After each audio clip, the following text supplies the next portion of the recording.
The snow is falling down. I've been longing for this Christmas. Hello everybody, welcome back to my channel and to arguably one of the most important videos I'm going to make this festive season. If you are a bit like me and you love your food, hence the Christmas hat, I'm going to be telling you how to make, well, guiding you through a foolproof, stress-free Christmas dinner in this video. And it's going to be a vegetarian Christmas dinner, so any fellow veggies out there, or maybe people who just don't really want to do the traditional turkey, beef or pork or any other kind of thing. I know some people have fish. I personally am going to do my first ever vegetarian Christmas dinner. I've never had a vegetarian dinner before. Traditionally, like I said, you would do turkey. We're going to be doing a roasted squash and beetroot Wellington, so it's going to be a really lovely pastry, and I'm going to be teaching you how to make all of the Christmas dinner trimmings that you would traditionally have. The only thing we don't have is sprouts because I can't find them. But yeah, everything else we're going to be doing: carrots, parsnips, roast potatoes, kale and broccoli, all of the good stuff. You're going to have a great old time in this video. If you are obviously new here, hi, my name is Luke, but before we do get into it, cue the Christmas intro.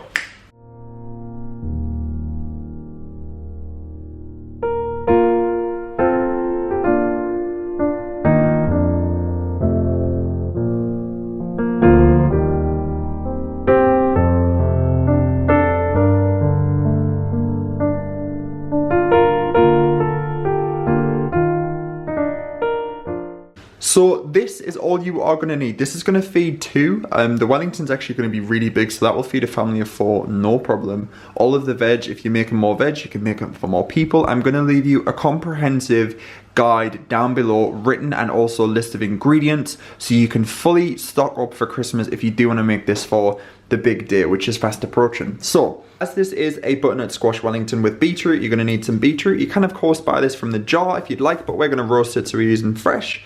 We're going to need some red onion. We're going to use one for a red onion gravy, but also one red onion for the Wellington. Some butternut squash, some kale, a lovely glug of some red wine, 2 packs of puff pastry. This is a vegan Wellington. Of course, it can be made non-vegan if you want to do it with me. By all means, this is, you know, adaptive.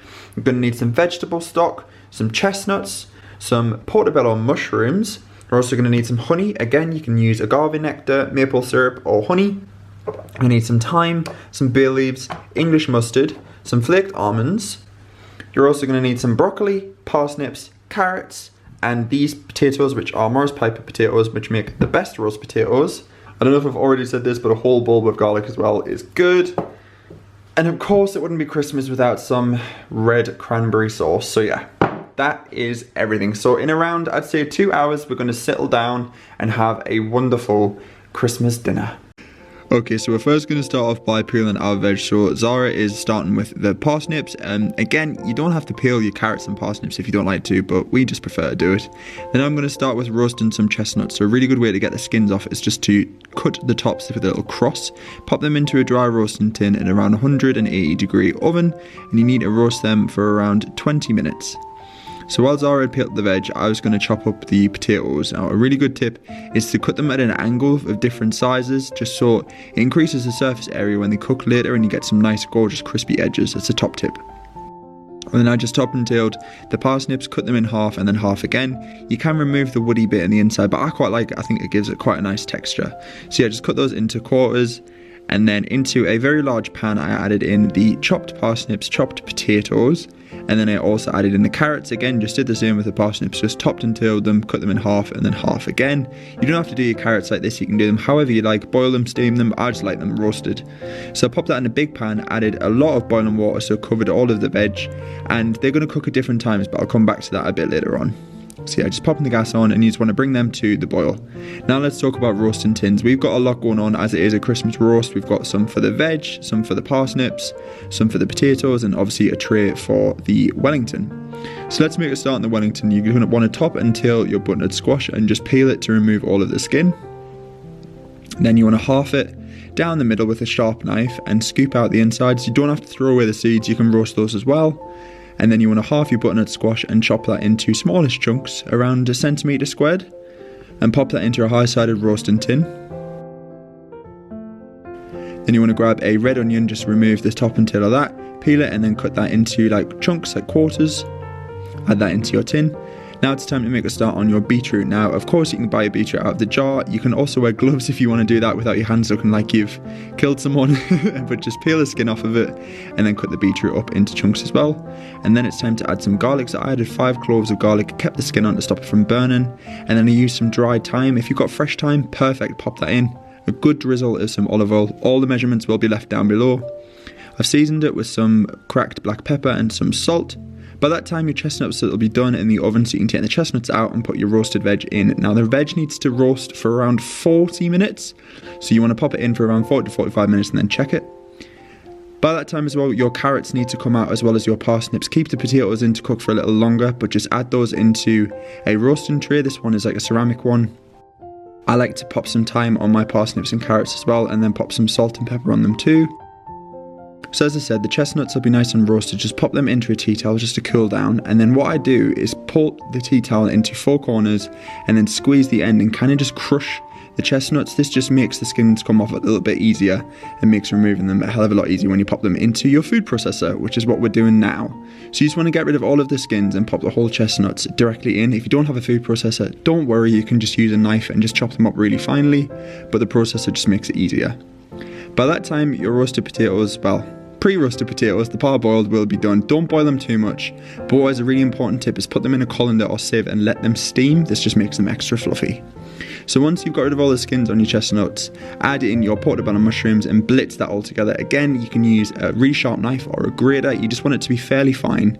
Once it's all blitzed up, pop that into a frying pan, into a dry frying pan, no oil, and just kind of like fry that for around 5 to 10 minutes until all of the flavour comes out of the mushrooms and the chestnuts are just smelling gorgeous. Then you can start on your broccoli, so just cut up your broccoli into florets and pop that into a roasting dish. And then I added in some kale that I just washed, drizzled that in some vegetable oil. And then by that time your filling will be nice and ready to pop into a dish to cool down. Now it's time to make a start on your gravy, arguably the most important part of any roast Christmas dinner. So I'm using a white onion here. I just finely sliced that up on a board and then popped that into a pan with some olive oil. And I just sweated that down for around 6 to 7 minutes until it was nice and soft. Then I added in 2 tablespoons of nice soft brown sugar, a good glug of red wine, and just stirred all that together. And then once all that was nice and caramelized with the onions, I added in the vegetable stock and just let that simmer away until it's nice and thick, and that is your gorgeous gravy. I also added in a bay leaf as well for extra flavour. So while your potatoes have steamed, I coat them in a bit of semolina flour. Don't worry if you haven't got any of this, it just makes them go extra crispy again. Into a roasting tin, I added in some vegetable oil, some thyme leaves, and then some garlic cloves. I think it was around 5 in total. I kept the skins on again just so they didn't burn, and then pop that directly into the oven. You want your oven to be quite hot at this moment, just get the oil nice and hot. And then add in your fluffed, cooled, semolina coated potatoes and just coat them in the oil, making sure that they're all nicely coated, and then pop that into the oven. They need to roast around 45 minutes so they're nice and crispy. So your filling should be about ready now to come out of the oven. So this is the filling for the Wellington.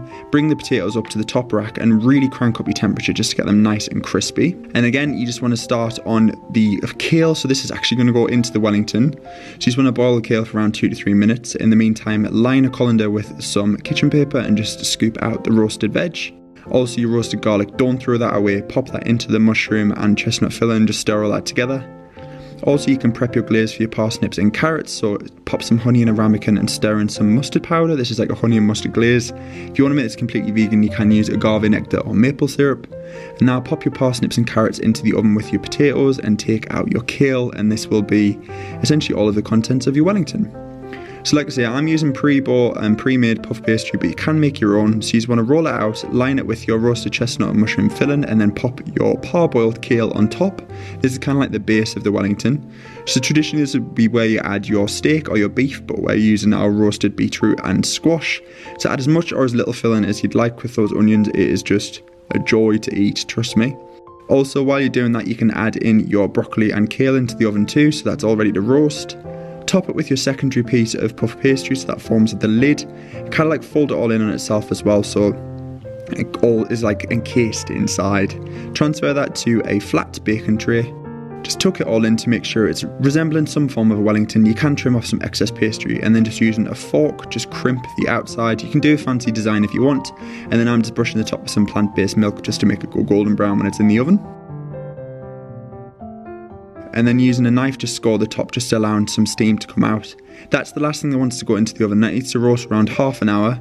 And that is pretty much everything good to go. Your parsnips and carrots should be absolutely glorious. In the last 10 minutes of cooking, just drizzle it in the honey and mustard. Don't do it before, otherwise the honey will burn. So just stir all that through and pop them back into the oven. And by that time as well, your potatoes will be done. Look how gorgeous and golden they are. Literally so good with the garlic. Just pop them into the oven just to finish them off ever so slightly. And then give everything a little shake, just checking everything, keeping everything on top, and then you can set the table. So I'm just popping the little napkin holders that we've got, the little socks from Poundland, lighting the candles, just making it look super festive. By that time, your lovely roasted butternut squash and beetroot Wellington will be cooked, so just transfer that onto a wooden serving board. Your gravy will be beautifully thick as well, so just pop that into a gravy boat. Look how gorgeous that looks. Your carrots and parsnips are beautifully roasted too, and they've got that gorgeous honey glaze. Just finish up your roasted kale and broccoli with some flaked almonds, and that's good to go. I also did some peas. I didn't include this in the recipe, but of course you can do some minted peas. Just cook them in a microwave and stir through some mint sauce, and that is everything, guys. That is the full Christmas vegetarian roast. Okay, we have just set the table. Oh my god, I'm going to show you everything we've got going on. It literally feels like Christmas. It's Christmas dinner. I mean, wow. So we have the beetroot Wellington here with the chestnut mushroom and all of the other goodness. Some minted peas and mulled wine. We've got the roasted broccoli with kale and flaked almonds. We've got the beautiful thyme and garlic roast potatoes. And then also the parsnips in with the mustard and the honey, and also some carrots, and the onion caramelized gravy with some red currant jam. Wow, this looks insane.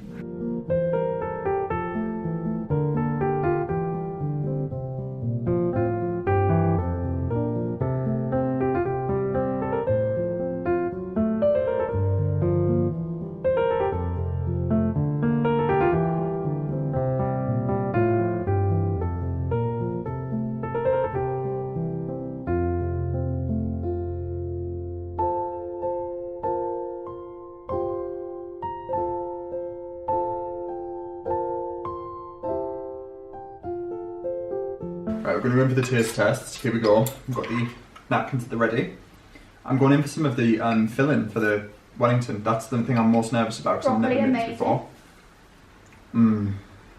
Is it good? Oh my god, Zara, that's really good. Do you like that? That is incredible. Do you like it? That is for you. All the flavour. Okay, I'm gonna end this video here. I really hope you have, I mean, look at that behind us, it's a proper feast. I really hope you found this video somewhat informative and useful.